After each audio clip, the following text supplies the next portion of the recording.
Hi నాన్న.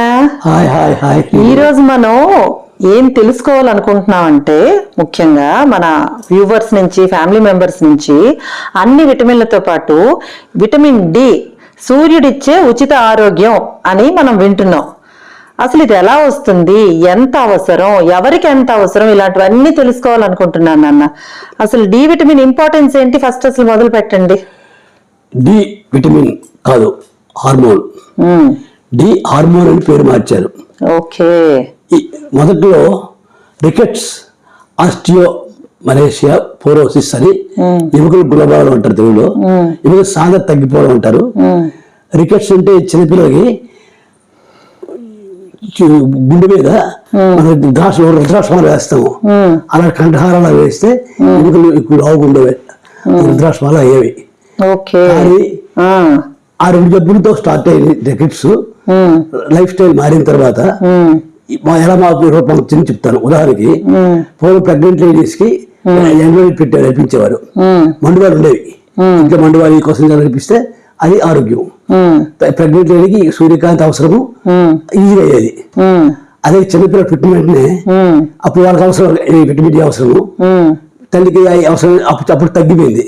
ఇప్పుడు మళ్ళా పూర్వం తల్లి కానీ ముసలి కానీ కాలు పెట్టి ఎండో అరగంట నీళ్ళు స్నానం చేసి కాలు చేయడం పెంచేవారు. అవును, బాగా ఎక్సర్సైజ్ లాగా చేసేవాళ్ళు. ఇది ఎముకలకి కండరాలకి అవసరం అని చెప్పి సూర్యకాంతి తగిలేటట్టుగా చేసేవాళ్ళు, అరగంట చేసేవారు. అవును, ఇది వాటర్ చేసినప్పుడు పిల్లల తల్లి బాగుండేది, రాను రాను రూపొందించేది. అలాగే ఆహారంతో మార్పుడు. స్కూల్ పెరిగి వెళ్ళి పిల్లలు పైకి వెళ్తే స్కూల్కి వెళ్ళేవారు, అది తగ్గింది. తర్వాత ఆటలు ఉండేవి. ఇవన్నీ అప్పుడు రికెట్స్ జబ్బు వచ్చింది. రికెట్స్ జబ్బు ఇది ఉండేది కదా, దీంతో పాటు దొడ్డకాలు అనేవారు. కాలు దొడ్డకాలు అంటే అంశలాగా గోతలో నడిచేవారు, నడకలో సరిగ్గా వచ్చేది కాదు. అది విటమిన్ డి లోపంతోనే అలా జరిగింది. ఎక్కువ ఉండేవి. ఎక్కువగా లైఫ్ స్టైల్ మారిన తర్వాత, హార్మోన్ గా మారిన తర్వాత మనకి ఈ సూర్యకాంతితో పాటు ఆహారంలో దొరుకుతుంది. D2 D3 మార్చేదండి. అదేంటంటే కొలికాల్సిఫెరాల్, కాల్సిఫెరాల్, ఈ రెండు కూడా అంటే సూర్యుడితో పాటు ఇంకా ఆహారంలో కూడా దొరుకుతుంది. అది వెజిటేరియన్ తో తయారయ్యే ఆహార పదార్థాలతో ఉండే వస్తువుతో ఉండేది. అది D2. సూర్యకాంతిలో వచ్చేది D3. ఈ రెండు కలిస్తే డి అని పేరు మార్చారు. హార్మోన్ గా ఉంది ఇప్పుడు ఈ హార్మోన్. ఎందుకంటే హార్మోన్ అంటే తేడా అంటే అన్ని ఆర్గాన్స్ లో కూడా పనిచేస్తుంది. ఉదాహరణకి సిఎన్ఎస్ అంటే సెంట్రల్ నర్వస్ సిస్టము, తలనొప్పి, ఫైబ్రస్ ఈ కండరాల నొప్పి, మయాలజియా, ఇవి కూడా ఎక్కువ వాచిపోవడం వల్ల ఆటోమేటిక్ డిసీజ్ వచ్చి బాడీ అంతా చిన్నభిన్నం అయిపోయింది. అదేవిధంగా సెంట్రల్ నర్వస్ అయిపోయాక కార్డియోవాస్కులర్ సిస్టము, మన రక్తనాళాలు కూడా బీపీ, ఇన్ఫెక్షన్స్ ఆఫ్ వెసల్స్, వీటితో పాటు మయోపతి, కండరాలు ఉన్నా కదా, కండరాలతో కూడా వీక్ అయిపోయాయి. హార్ట్ కండరాలు వీక్ అయిపోయి కార్డియో మయోపతి అయిపోయింది. Heart failures, sudden heart attack చాలా మంది సడన్ కార్డియాక్ డెత్ వస్తున్నారు. హార్ట్ అటాక్ వస్తుంటే అది డి విటమిన్ లోపించడం వల్ల. ఇవన్నీ కూడా పాజిటివ్ థింకింగ్ అవసరము, పాజిటివ్ లైఫ్ స్టైల్ అన్నిటికీ ఇది అవసరం అండి. కదా. అలాగే రీప్రొడక్టివ్ సిస్టమ్ రోజు ఏమంటున్నాం మనం, PCOD అని అంటున్నారు. చాలా మందిలో ఈ సమస్య చూస్తున్నాం. డిస్మెనోరియా అంటారు, అంటే మెన్సెస్ నొప్పి అంటారు, గొట్టు నొప్పి అంటారు దాన్ని. ఆ డిస్మెనోరియా కూడా సూర్యకాంతి లోపిస్తే వస్తుంది. ఇది కూడా కాకుండా PCOD కూడా తెలుసు ఎంత ఇంపార్టెన్స్. ఇవి మూడు కాకుండా ఆస్టియోపోరోసిస్ అంటే ఎముకలు సాంద్రత తగ్గిపోతుంది. ఈ ఎముకలు మెత్త అయిపోతే ఆస్టియోమలేషియా అయిపోతుంది.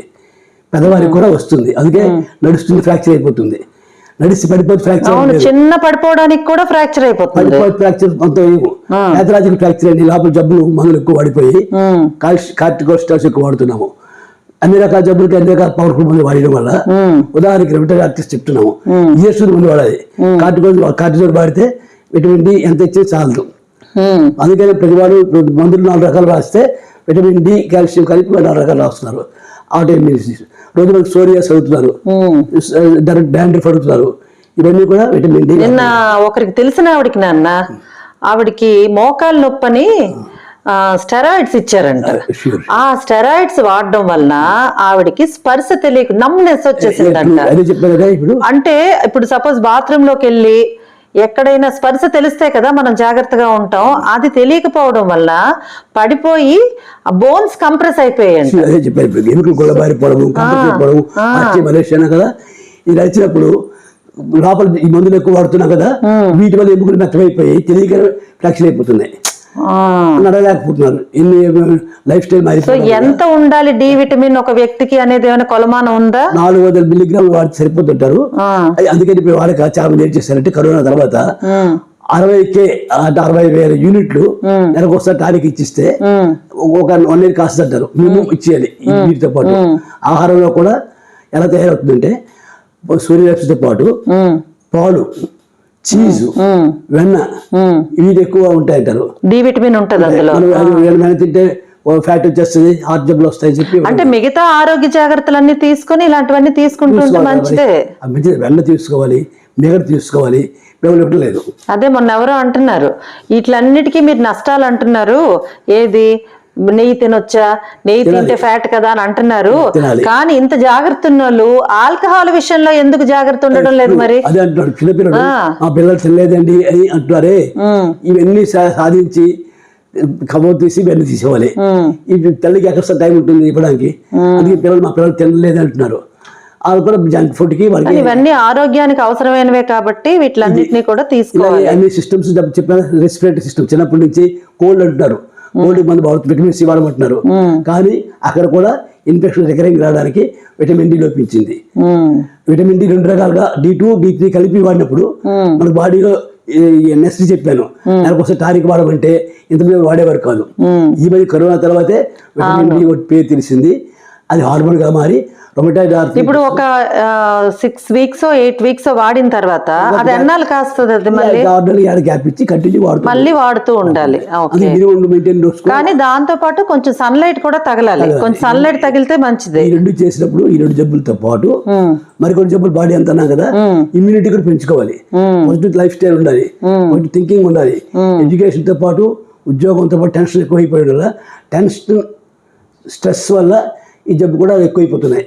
వాటి మందులు ఎక్కువ పడేస్తారు. సో అవి లేకుండా ఉంటే మనకి ఆల్మోస్ట్ ఇమ్యూనిటీ డెవలప్ అవుతుంది. కొలెస్ట్రాల్ కలిసి ఇది తయారవుతుంది. స్కిన్ మీద ఎపిడెమిక్ సెల్ పడి కొలెస్ట్రాల్ తో కలిపి విటమిన్ సి డి తయారవుతుంది. విటమిన్ డి తయారవడానికి కొలెస్ట్రాల్ వాడడం తగ్గిపోతుంది. ఈ 2 కలవడం లేదు. ఉదాహరణకి మాల్ అబ్జర్వ్ అంటారు. మాల్ అబ్జర్వ్ అంటే ప్యాంక్రియాటిక్ సిస్టమ్ చెడిపోతుంది. బైనరీ సిస్టమ్ లో లివర్ దగ్గర ఇది ఉంటుంది. ఇది అబ్జర్వ్ అవట్లేదు, కిడ్నీ క్యాచ్ చేయట్లేదు.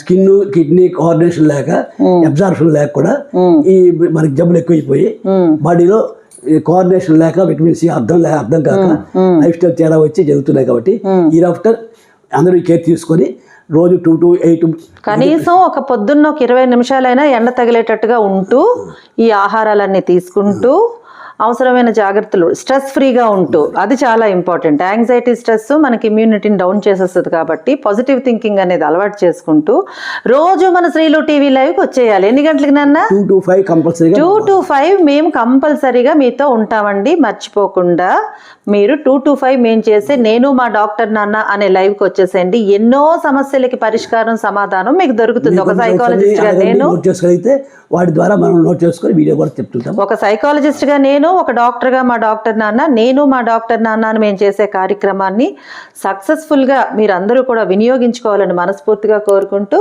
థ్యాంక్ యూ నాన్న. Thank you so much.